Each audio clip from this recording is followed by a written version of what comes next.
Welcome to Coffey Talk, real stories from real people. I'm your host, Kate Coffey-Bacon, and every Monday we'll sit down for honest conversations about successes, failures, and the lessons we learn from both. So grab your coffee, settle in, and let's talk.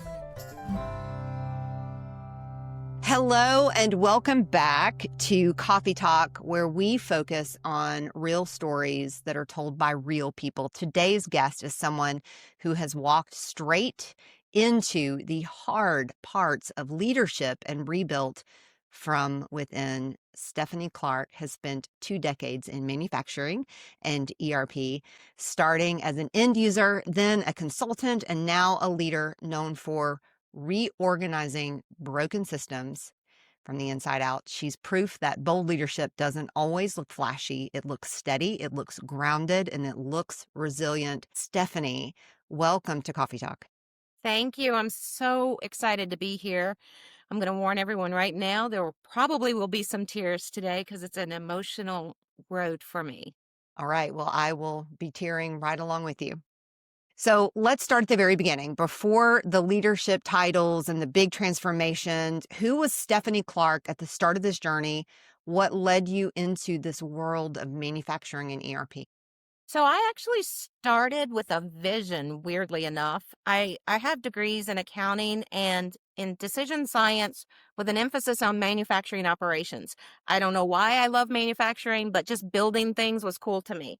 So I knew I wanted to do something with those two things. And I got a job as a cost accountant and manufacturing manager. Sounds weird, small company. But my first day on the job, they go, "Hey, we just bought this new ERP software and you're in charge."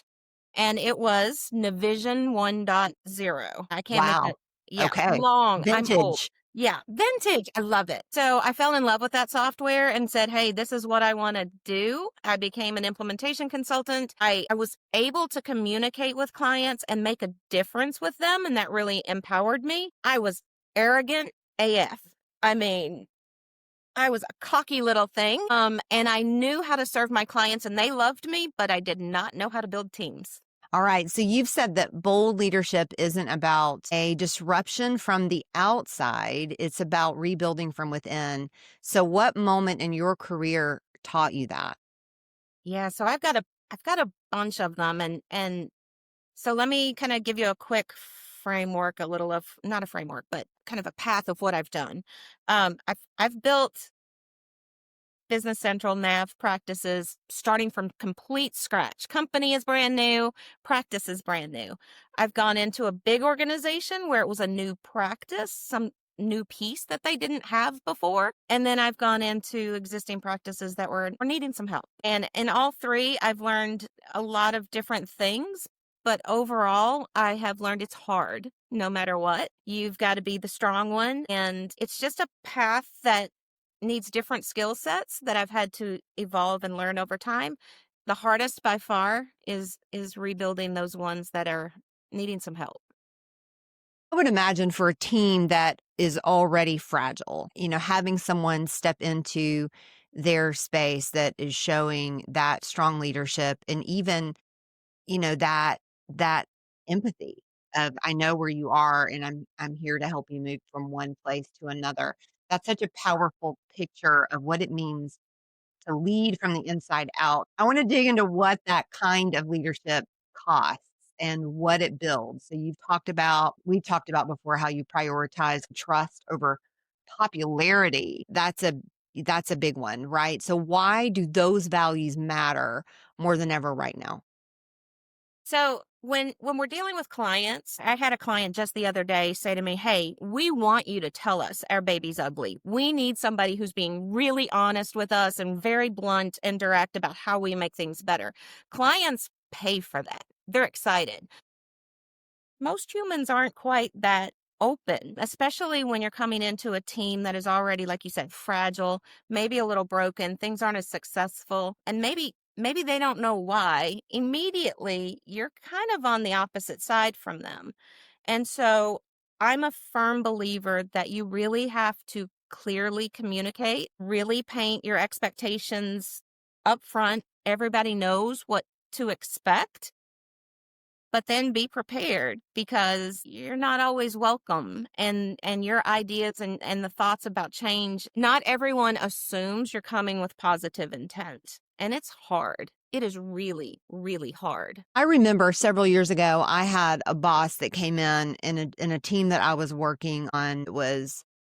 The team was very broken. It was just a series of miscommunications, one after another, and everybody really was just kind of like lost. What do we do? So we had this new leader that came in, and I remember the most impactful thing that she did was she sat down with me. She sat down with all of the leadership, and she said, before I dive in and start trying to fix this, what do you need from me? And now, being in that upper leadership position, I realized what she was doing with me was garnering trust from the moment she walked in the door. She didn't walk in the door pointing fingers saying, we're going to do this, we're going to change this. She sat down with me to get to know me. And at the time, I mean, I appreciated, and I do think it was genuine. I believe it was genuine what she did. But now I understand the why behind what she did. Because when you step into a space like that, you're dealing with egos, you're dealing with, people that their pride may be their work and it's not working, right? And they're like, but I've spent all this time, blood, sweat, tears building this business, and it's crumbling. So you can't just walk in with hands on hips, like ready to take over. You have to garner that trust and come in softly. And so that was my experience with a leader like that. And I have taken that into my spaces with my, with my employees. And there are some times where I'm like, I just feel like things are tense right now. What do you need? What do you need from me? Right. How do you need me to show up for you as a leader? In that time, my experience, and I want advice from you on this, like my experience is that is hard to stay grounded. It is hard to stay present when there's that much like turmoil going on around you. So how do you stay grounded when you're leading through a resistance, especially through people that might not want to change? So let me start with your leader did exactly the right thing, from my opinion. I didn't know that. The first time I went into a practice to try to help, I just assumed everybody would be on board because I'm coming in to help. And remember how I said I was kind of that arrogant and cocky? And yeah, so I didn't necessarily recognize early enough. And so immediately I'm the bad guy. And at the end of the day, want to be liked. I don't want to be hated. I mean, who does? But I also know that, again, being a change agent, really, really hard. So yes, you've got to come in, you've got to listen, you've got to build relationships, and you have to get that. Just one or two people is all it takes to be an advocate. They need to see the vision that you're trying to get to and be part of it. Because at the end of the day, everybody wants to be part of something really cool and really successful. And if you can get a couple of people on board, they can help drown out the negative. And you're still going to have those people that are 100% resistant. I love the phrase positive intent. They're going to assume negative intent, and that you're not coming at this from the right place. And sometimes there are those you're not going to be able to overcome, but you got to recognize when that is happening as well. I do want to quickly mention, you are so right. You talk about just teams. You're coming in and you're kind of, people take pride in their work. I'm a firm believer everybody only wants to do a good job. And if you apply that back to this NAV Business Central channel, you've got some of us who have been around a really long time. And our channel the last 10 years has gone through some mega change. And so you're coming in telling really experienced folks, we have to work differently. And what you've done the last 15, 20 years of your career isn't working anymore. That makes it even extra emotional. And figuring out how to manage through that, so hard. So hard. I don't know if I answered your question, though. You did. No, you did. A lot of these questions, Stephanie, are just to get your thoughts, to get Sure. your opinions. I value them. Like, I am looking to learn from you right now. Oh, I appreciate that. I do want to kind of transition a little bit and talk about something that we know that I'm very passionate about, and that is women in leadership. Women in leadership, we need each other now. We've always needed each other, but we need each other more than ever. We need women that are building bridges for us, moving from one space to another. We need women that are championing us and coming behind us and supporting us. What do you think women in leadership misunderstand the most about being bold? So I'm gonna tell you. I hope this isn't a too long story, but I'll try to go quickly. So my mom is the boldest, strongest woman I've ever met in my life, and I always joke. From the day I was born, she told me I can be anything I want to be. I don't need a man to be successful and to go do it. And so that's kind of how I always approached life. Gender is not a thing in my world, and it wasn't in my career. Even though I would be the only woman in the room in manufacturing classes, the only woman in the room at a client, and it never bothered me, and I never really saw an issue until I got into leadership, significant leadership. But I think that whole process of gender wasn't a thing forever in my career helped me. It smacked me in the face once I realized, wait, and I didn't even know it. I had somebody else tell me, a man, by the way, someone who I value greatly. He said, Steph, that's discrimination. I'm like, what? And I had no idea. And since I've become aware, my relationship with women has changed significantly. Like I was always kind of a guy's girl. I'm a big sports nut, all that kind of thing. But now that I've recognized some of this, you're right. We need to help each other. We need to build each other up. There is nobody who can support you or make you feel better about what's going on than a fellow female. And so it is really hard. And we have to embrace each other and just support one another because it's still out there. But when it does smack you in the face, it's pretty clear. It sounds like we're kind of echoing each other in that it need and importance for women in your court. What does it feel like to lead when no one is cheering for you yet?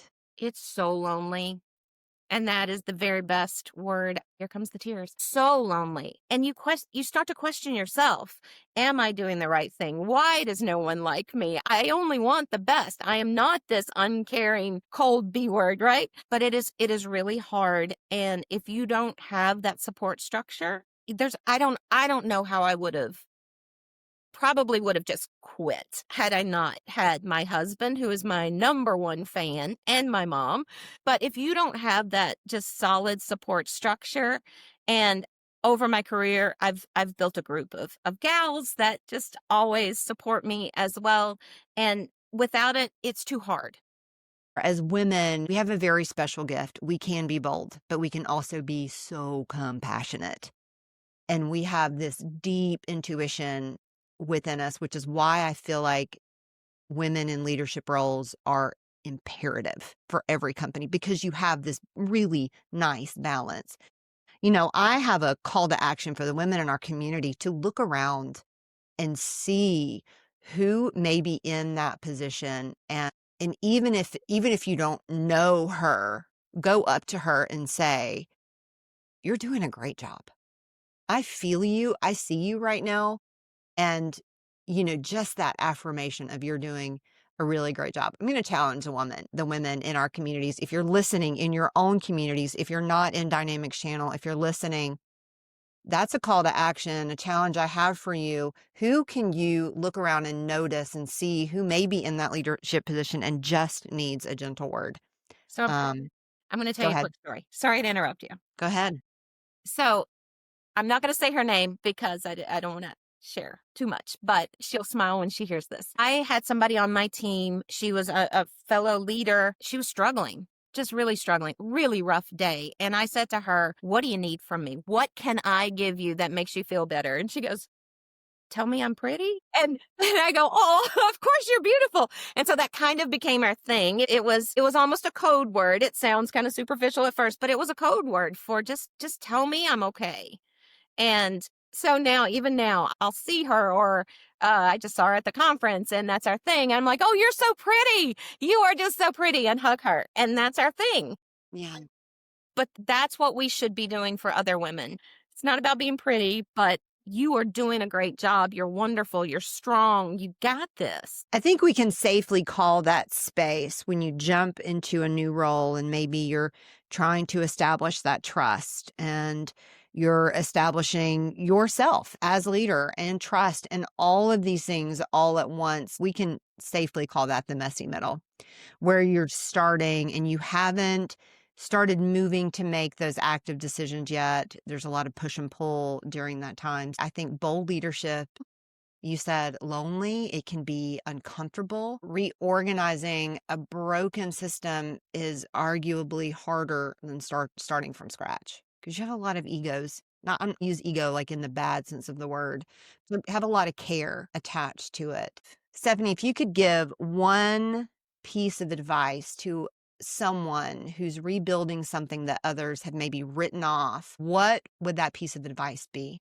I've mentioned this already, but it's worth reiterating. Listen first. And what your manager did, once I'd gone through this a couple of times, I go to every single person on the team, no matter the level, and I hear from them. How do you think it's going? What do you think works and what doesn't? And where can I best help? Start there. From those conversations, you're going to find those people who can believe, that can become your true believers.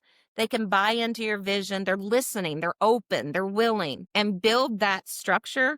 Those people, even if it's one or two, those people, I would argue that they're probably going to be your friends for life, but they are your lifeline getting through it because they're going to help you with others. They're going to share your story. They're going to help others understand, hey, I see positive intent coming from her, and they're going to help tamper down some of that noise. And then lastly, make sure you have a good support structure at home or in your friendships, something outside of the situation that you can just get pulled out of because it can be so consuming. I am more active in this community than I've ever been in my career because I was so consumed with the day-to-day of my job.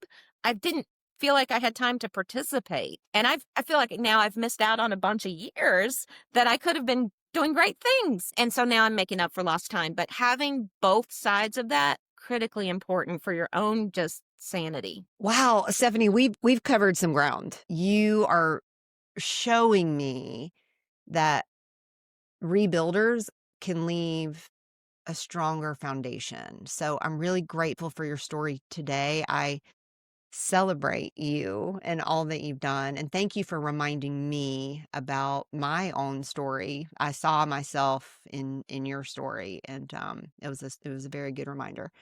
So to anyone that's listening, remember, leadership doesn't have to look bold to actually be bold.